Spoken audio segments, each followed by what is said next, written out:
നമസ്തേ, പ്രീതാസ് കിലറിലേക്ക് സ്വാഗതം. എല്ലാവരും സുഖമായിരിക്കുന്നു എന്ന് വിശ്വസിക്കുന്നു. ഇന്ന് നമ്മളിവിടെ ഉണ്ടാക്കാൻ പോകുന്നത് ചോറിനും ചപ്പാത്തിക്കൊക്കെ പറ്റിയ വളരെ ടേസ്റ്റി ആയിട്ടുള്ള പപ്പായ വെച്ചിട്ടുള്ള കറിയാണ്. ഒരിക്കലെങ്കിലും ഇതൊന്ന് ട്രൈ ചെയ്ത് നോക്കൂ. അപ്പോൾ വീഡിയോ എല്ലാവരും സ്കിപ്പ് ചെയ്യാതെ മുഴുവനായിട്ട് കാണുമെന്ന് വിചാരിക്കുന്നു. വീഡിയോ ഇഷ്ടമായിട്ടുണ്ടെങ്കിൽ ഒന്ന് ലൈക്ക് ചെയ്യാനും മറ്റുള്ളവർക്കൊക്കെ ഷെയർ ചെയ്ത് കൊടുക്കാനും മറക്കില്ലല്ലോ. സബ്സ്ക്രൈബ് ചെയ്യാത്തവർ ഒന്ന് സബ്സ്ക്രൈബ് ചെയ്യാനും മറക്കല്ലേ. എന്നാൽ ഈ കറി എങ്ങനെയാണ് ഉണ്ടാക്കുന്നത് എന്ന് നോക്കാം. പപ്പായക്കറി ഉണ്ടാക്കാൻ വേണ്ടിയിട്ട് ഞാനിവിടെ ഒരു അത്യാവശ്യം വലുപ്പത്തിലുള്ള ഒരു പപ്പായ എടുത്തിട്ടുണ്ട്.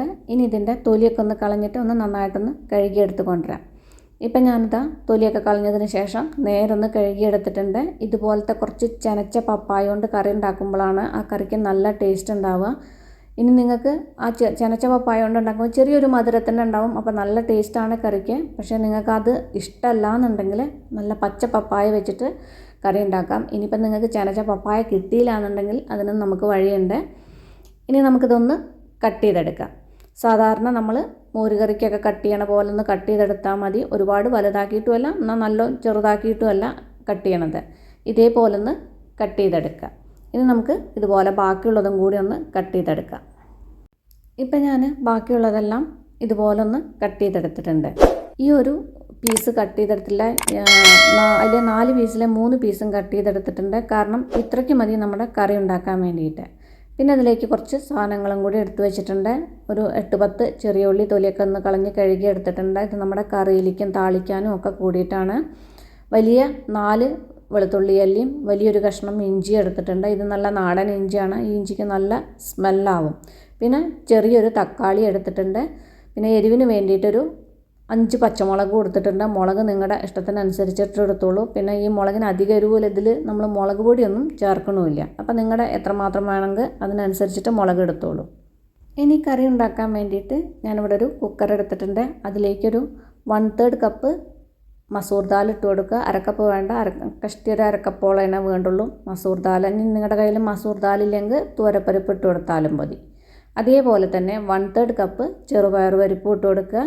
ഒരു കഷ്ടിയൊരു 1/4 കപ്പോളം കടലപ്പരിപ്പ് ഇട്ട് കൊടുക്കുക. നമ്മൾ വടക്കൊക്കെ ഉണ്ടാക്കുന്ന പരിപ്പില്ലേ, ആ പരിപ്പ് ഇട്ട് കൊടുക്കുക. ഒരു 2 ടേബിൾ സ്പൂണൊക്കെ കടലപ്പരിപ്പ് മതി. ഇനി ഇതിലേക്ക് കുറച്ച് വെള്ളം ഒഴിച്ചിട്ട് നന്നായിട്ടൊന്ന് കഴുകിയെടുത്ത് കൊണ്ടുവരാം. ഇപ്പം ഞാനിത് ആ പരിപ്പെല്ലാം നന്നായിട്ട് കഴുകിയെടുത്തിട്ടുണ്ട്. ഒരു 4-5 തവണ നല്ല വെള്ളത്തിലൊന്ന് കഴുകിയെടുത്തിട്ടുണ്ട്. ഇനി ഇതിലേക്ക് നമ്മൾ നേരത്തെ അവിടെ എടുത്ത് വെച്ച തക്കാളി ഉണ്ടല്ലോ, അതൊന്ന് ചെറുതാക്കിയിട്ട് കട്ട് ചെയ്തെടുത്തിട്ടുണ്ട്. ഈ കട്ട് ചെയ്ത് വെച്ച തക്കാളി ഇതിലേക്ക് ഇട്ട് കൊടുക്കുക. പിന്നെ നേരത്തെ അവിടെ എടുത്ത് വെച്ച ഇഞ്ചി ഉണ്ടല്ലോ, ആ ഇഞ്ചി ഒന്ന് ചെറുതാക്കിയിട്ട് കട്ട് ചെയ്തെടുത്തിട്ടുണ്ട്. വെളുത്തുള്ളിയും ചെറുതാക്കി കട്ട് ചെയ്തെടുത്തിട്ടുണ്ട്. പച്ചമുളകും ആ ചെറിയ ഉള്ളിയുടെ പകുതി ചെറിയ ഉള്ളി ഒന്ന് വട്ടത്തിൽ നൈസായിട്ട് കട്ട് ചെയ്തെടുത്തിട്ടുണ്ട്. ഈ 4ഉം ഇതിലേക്ക് ഇട്ട് കൊടുക്കുക. പിന്നെ ഇതിലേക്കൊരു 1/2 ടീസ്പൂൺ ജീരകം ഇട്ട് കൊടുക്കുക. ഇനി ഇതിലേക്ക് നമുക്ക് വേവാനുള്ള ആവശ്യത്തിനുള്ള വെള്ളം ഒഴിച്ച് കൊടുക്കുക. അത് കണ്ടില്ലേ, മീതെ നിൽക്കത്തകുന്ന തരത്തിൽ വെള്ളം ഒഴിച്ച് കൊടുക്കുക. പിന്നെ ഇതിലേക്കൊരു 1 ടീസ്പൂൺ വെളിച്ചെണ്ണ ഇട്ട് കൊടുക്കുക. വെളിച്ചെണ്ണ ഇട്ട് കൊടുക്കുന്നത് എന്താണെന്ന് വെച്ചാൽ ഈ പരിപ്പൊന്നും വിസിലടിച്ചാലും അത് പുറത്തേക്ക് തികഞ്ഞ് പോവാതിരിക്കാൻ വേണ്ടിയിട്ടാണ്. ഇനി ഇത് അടച്ച് വെച്ചിട്ട് സ്റ്റൗവിൽ വെച്ചിട്ടൊരു വിസിലടുപ്പിക്കുക. ഇപ്പോൾ കുക്കറിൽ ആവിയൊക്കെ പോയിട്ടുണ്ട്. നമുക്കൊന്ന് തുറന്ന് നോക്കാം. പരിപ്പൊക്കെ ആവശ്യത്തിന് വെന്തിട്ടുണ്ട്. വെള്ളമൊക്കെ നല്ല പാകത്തിനുള്ള വെള്ളമാണ്. ഇനി ഇത് ഉടച്ച് ചേർക്കേണ്ടതെന്ന് ആവശ്യമില്ല. ഇതിലേക്ക് നമ്മൾ നേരത്തെ കട്ട് ചെയ്ത് വെച്ച പപ്പായയുടെ കഷ്ണങ്ങൾ ഇതിലേക്ക് ഇട്ട് കൊടുക്കുക. പിന്നെ ഇതിലേക്കൊരു 2 പിഞ്ച് കായപ്പൊടി ഇട്ട് കൊടുക്കുക. ഒരുപാട് ഇട്ട് കൊടുക്കരുത്, കൂടുതലായി കഴിഞ്ഞാൽ കയക്കുള്ളൂ കറി. ഇനി ഈ കറിയിലേക്ക് ഒരു 1/2 ടീസ്പൂൺ മഞ്ഞൾപ്പൊടിയും കറിയിലേക്ക് ആവശ്യത്തിനുള്ള ഉപ്പും കുറച്ച് വെള്ളം ഒഴിച്ചിട്ട് നേരെ ഒന്ന് മിക്സ് ചെയ്യുക. മിക്സ് ചെയ്തതിന് ശേഷം ഒരു 2 വിസിൽ കൂടി 1-2 വിസിൽ കൂടി ഒന്ന് അടുപ്പിച്ചെടുക്കുക. നിങ്ങൾ പച്ച പപ്പായയാണെങ്കിൽ പരിപ്പിൻ്റെ കൂടെ ഇട്ടിട്ട് വേവിച്ചാലും കുഴപ്പമില്ല. പച്ചയാണെങ്കിൽ മധുരം ഇല്ലയെന്നുണ്ടെങ്കിൽ മധുരത്തിന് വേണ്ടിയിട്ടൊരു 2 ടീസ്പൂൺ ശർക്കരപ്പൊടി ഇട്ട് കൊടുത്താലും മതി.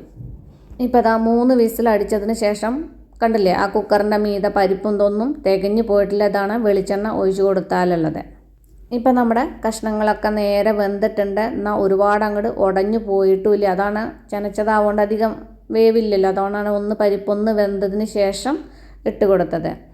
ഇനി തിക്നെസ്സൊക്കെ നിങ്ങൾക്ക് എത്രമാത്രം വേണമെന്നുണ്ടെങ്കിൽ അതിനനുസരിച്ചിട്ട് ഇതാക്കിയുള്ള വെള്ളം കുറവാണ് വേണ്ടെങ്കിൽ ഒന്നുകൂടി വറ്റിച്ചെടുക്കുക. കൂടുതൽ വെള്ളം വേണമെന്നുണ്ടെങ്കിൽ കുറച്ച് വെള്ളം ഒഴിക്കുക. തിക്നെസ് നിങ്ങളുടെ ഇഷ്ടത്തിനനുസരിച്ചിട്ട് ഒന്ന് തിളപ്പിച്ചെടുത്താൽ മതി. ഇനി ഇതിലേക്ക് കുറച്ച് പൊടിയായി അരിഞ്ഞ മല്ലിയിലയും പിന്നെ ഒരു ടീസ്പൂൺ കസൂരി മേത്തി കയ്യിലിട്ടിട്ട് ഒന്ന് പൊടിച്ചിട്ട് ഇതിലേക്ക് ഇട്ട് കൊടുക്കാം. ഇനി കസൂരി മേത്തി ഇല്ലെങ്കിൽ അത് സ്കിപ്പ് ചെയ്തോളൂ. ഇതും കൂടി ഇട്ട് നേരെ ഒന്ന് മിക്സ് ചെയ്യാം. മിക്സ് ചെയ്തതിന് ശേഷം നമുക്കിത് സ്റ്റൗ ഒന്ന് മാറ്റാം. ഇനി ഇതിലേക്ക് നമുക്കൊന്ന് താളിച്ചൊഴിക്കാൻ വേണ്ടിയിട്ട് ഇവിടെ ഒരു പാൻ വെച്ചിട്ടുണ്ട്. അതിലേക്ക് കുറച്ച് വെളിച്ചെണ്ണയും 1 ടീസ്പൂൺ കടുകും 1/2 ടേബിൾ സ്പൂൺ ഉഴുന്ന് പരിപ്പും കുറച്ച് കറിവേപ്പിലയും ബാക്കിയുള്ള ചെറിയ ഉള്ളിയും പിന്നെ ഒരു 2-3 വറ്റൽമുളകും കൂടി ഇട്ടിട്ട് നേരെ ഒന്ന് ഗോൾഡൻ കളറിലൊന്ന് ഫ്രൈ ചെയ്തെടുക്കാം. ഇപ്പം നേരെ ഫ്രൈ ആയിട്ടുണ്ട്. ഇനി നമുക്കിത് കറിയിലേക്ക് ഒഴിച്ചിട്ട് മിക്സ് ചെയ്യാം. അപ്പോൾ ഇത് അടിപൊളി ടേസ്റ്റാണ്. ഒരു മധുരവും എരിവും ഒക്കെ കൂടിയിട്ടുള്ള വളരെ ഡിഫറെൻ്റ് ആയിട്ടുള്ളൊരു ടേസ്റ്റാണ്.